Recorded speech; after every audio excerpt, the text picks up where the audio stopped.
Thanks. All right. Well, a tiny bit of origin story. So when I was 28 years old, I went to Africa for the first time, and it absolutely changed me. Before this trip, my life looked completely different. I was a nightclub promoter for 10 years in Manhattan. I filled up 40 nightclubs. My job was to get people drunk for a living. Convince them to slip past the velvet rope and sip on a $25 cocktail or a $1,000 bottle of champagne.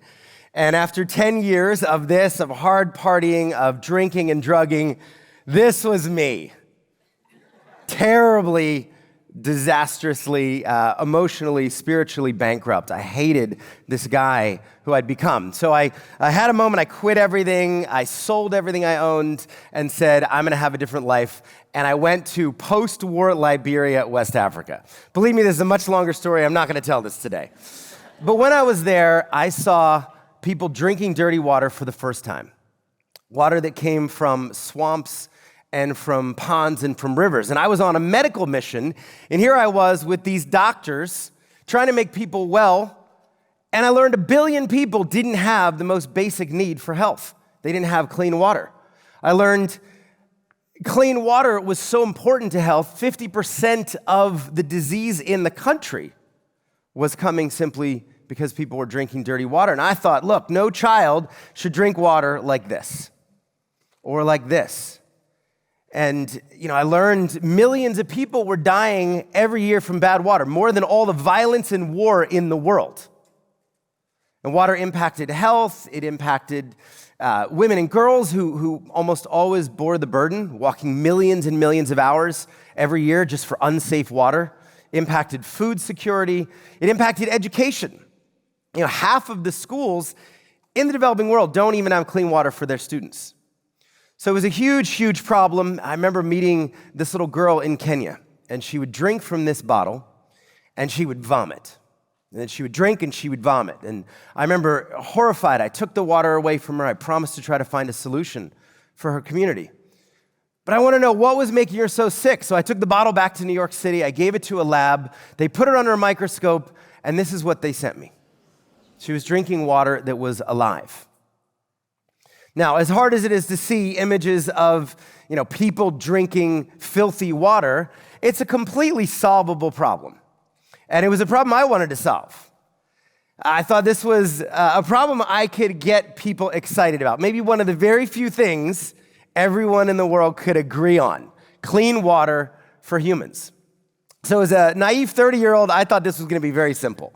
Okay, I was gonna go out there, I was just gonna raise money, I was gonna bring in drilling rigs, I would drill $10,000 wells, I'd make dirty water clean, and I'd get the whole world clean water. And I'd do this very quickly.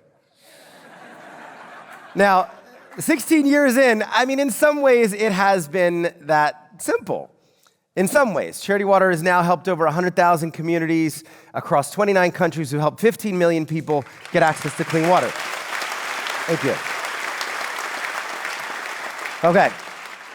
And we've made progress. So we're now down to 1 in 10 people alive without clean water. Now, many of you know this story. This is also not what I'm going to talk about today. So today I'm going to talk about a new journey we've been on. And this started about 5 years in when we were getting people clean water, when water was shooting into the sky and we were hitting our groove of global well drilling domination. We came across a new problem. And this was a problem people didn't want to talk about. It was a problem so complex, nobody seemed to know how to solve it. And the problem was broken wells. And see, the more wells everybody was out there building, the more broken wells we started seeing. And the more broken wells we started seeing, we started asking ourselves, well, what's going wrong? Why are these wells breaking? What happens to a community when a well breaks? How many women and girls who are counted as having clean water are actually back at a swamp?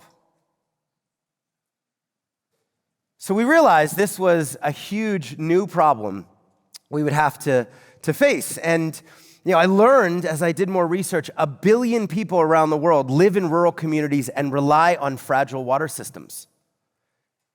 It was a huge amount of people, even bigger than the people we thought we were trying to solve. Now, let me talk about a fragile water system. This is just a typical well in a village, and it's managed by local community leaders like this.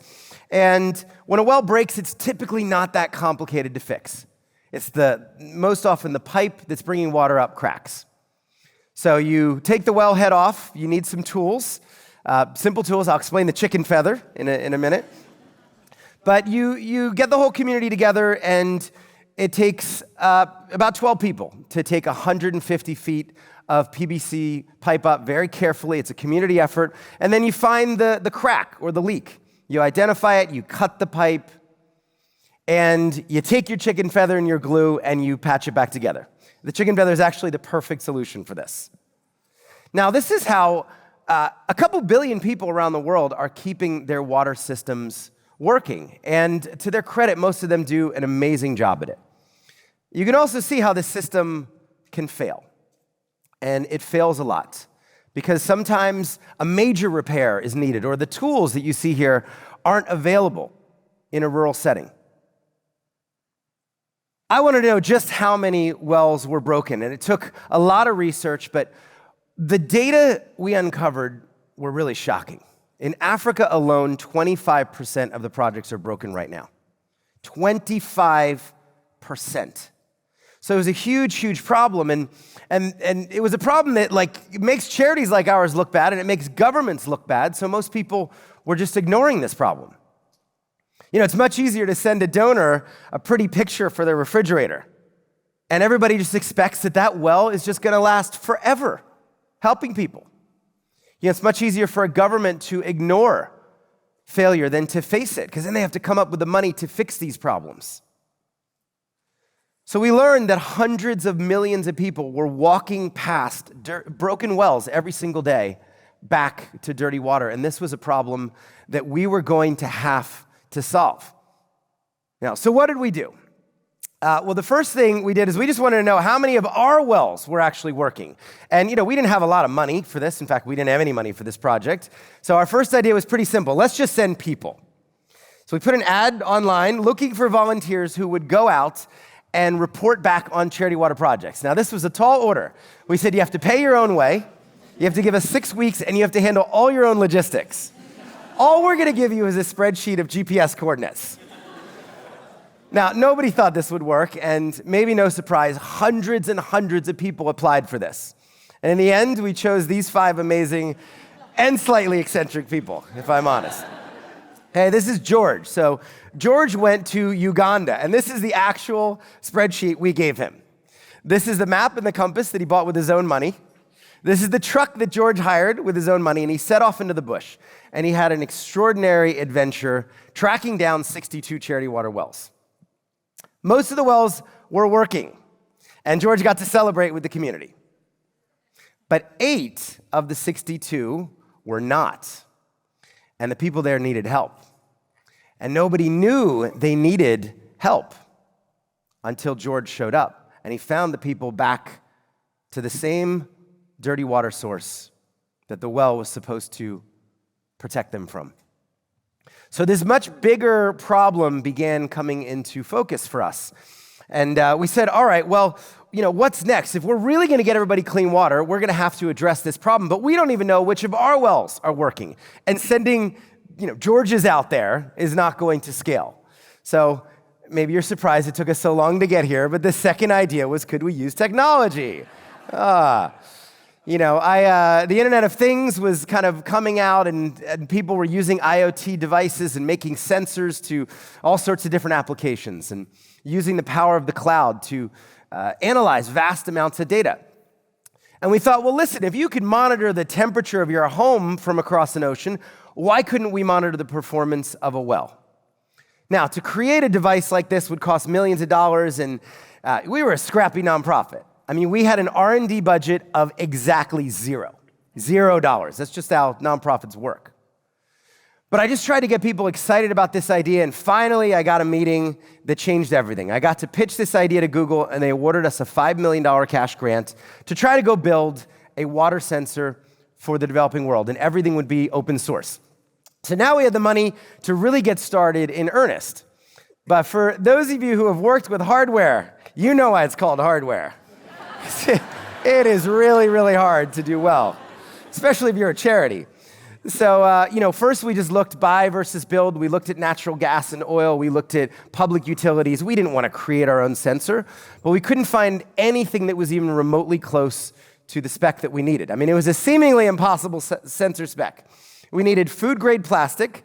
It had to be resistant to temperatures, easy to install, resistant to temperatures from freezing cold at night up to 120 degrees during the day.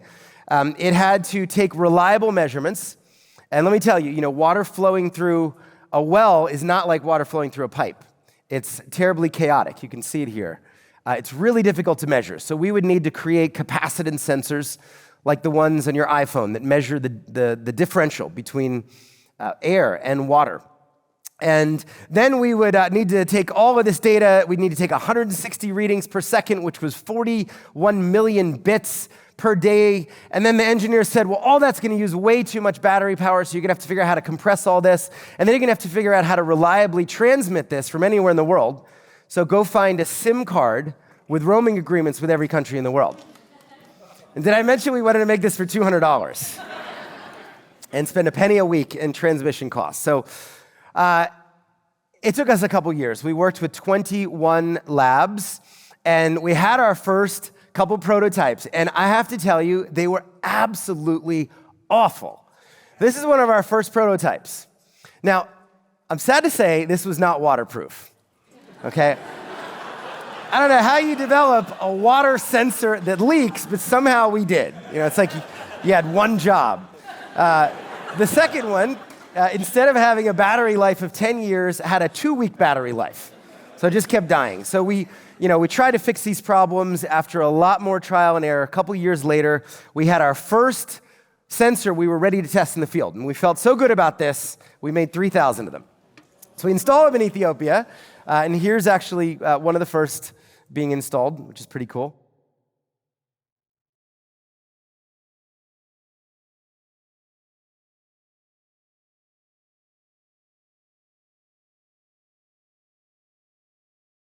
Looks easy.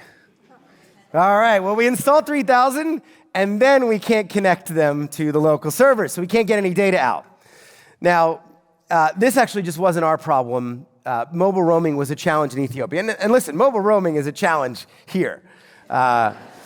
So, we're like, okay, well, what are we going to do about this? We now have installed 3,000 sensors. We can't connect. We found out mobile roaming for the entire country was broken. I realize this is going to sound hard to believe, but we sent down a network engineer named Andy. And Andy spent 3 weeks, and he sat with the Ethiopian telecom brass. And after 3 weeks of troubleshooting, he fixed roaming for the country. And all of a sudden, 3,000 sensors start chirping, and cell phones everywhere in the country start buzzing.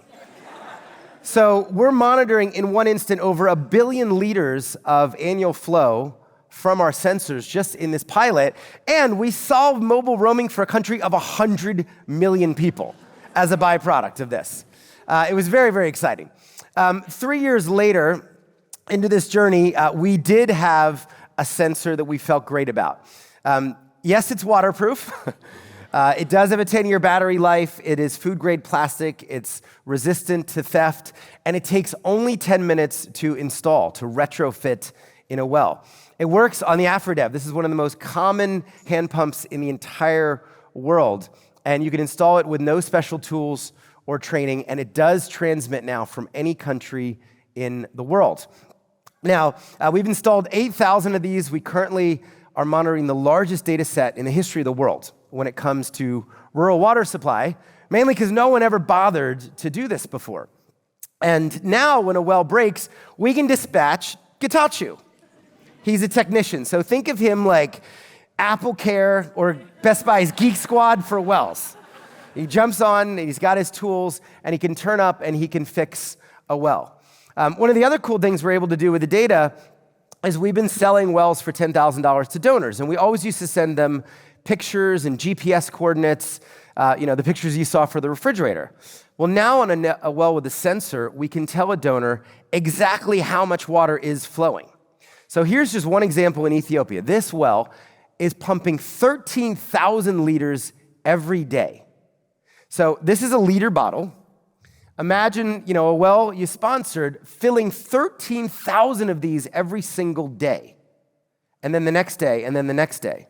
So just being able to show people the impact of their donations over time, we think is going to be really powerful in our ability to raise money for new water projects and keep moving forward. So, what's next? As we look to the future, we're really excited. We've got a bunch of different sensors in various forms of R&D. We've got one for the India Mark II well. We've got one for pipe sensors now for our projects in Nepal and Bangladesh and other parts of the world. We're building all of this back end, which is incredibly difficult to try to manage the data coming in from these sensors. But we're getting closer to a day when a government official or a charity worker or an entrepreneur can just open up a laptop and know where to deploy the limited resources they have to keep water flowing. We're also working on smart contracts. So this is an idea where we can connect a mechanic like Teklawani to a whole group of sensors, and he can get paid in his mobile wallet based on the performance of his wells and incentivized to keep them running over time. So we have a lot of work to do ahead. There will be challenges. We're going to have to find the funding to scale from pilot and take this around the world. We're going to have to get governments to accept the reality of failed projects. Broken wells make people look bad. So we need to lean into this and get people excited about fixing them and returning to functionality. And we're going to need to build all of the operational response mechanisms for this whole system. But it's exciting because if this works, we can help keep clean water flowing for the 2 billion people out there who really need our help. So we just want to make sure that a well like this never breaks down from a $20 corroded pipe like this, which would force people to go back to dirty water. And previously, no one would even know about this.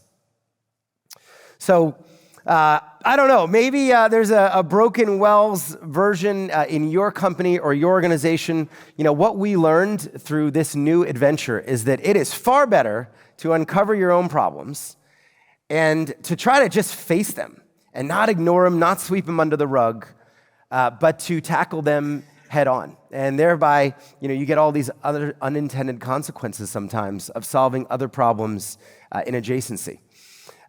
15 years ago, a friend of mine sent me this picture from outside of Manhattan, Delhi. Do not be afraid of work that has no end. And it's from an ancient rabbinic text. And, this is really how I've come to see this journey now 16 years in.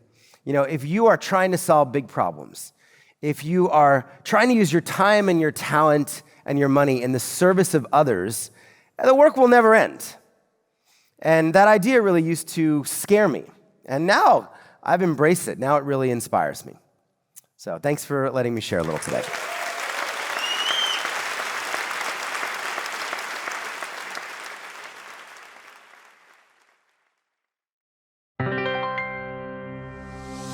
What's said at the summit stays at the summit. Everybody will have to pay attention. Almost no one sees this coming. Those founders are becoming more globally ambitious. They're coming after your talent, your capital, your market share. The difficulty is when a team has been working so hard on one thing. If you are trying to use your time and your talent and your money in the service of others, the work will never end.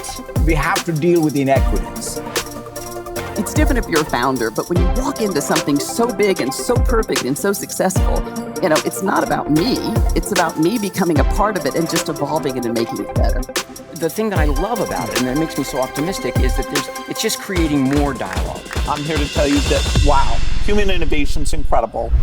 This is Masters of Scale Summit.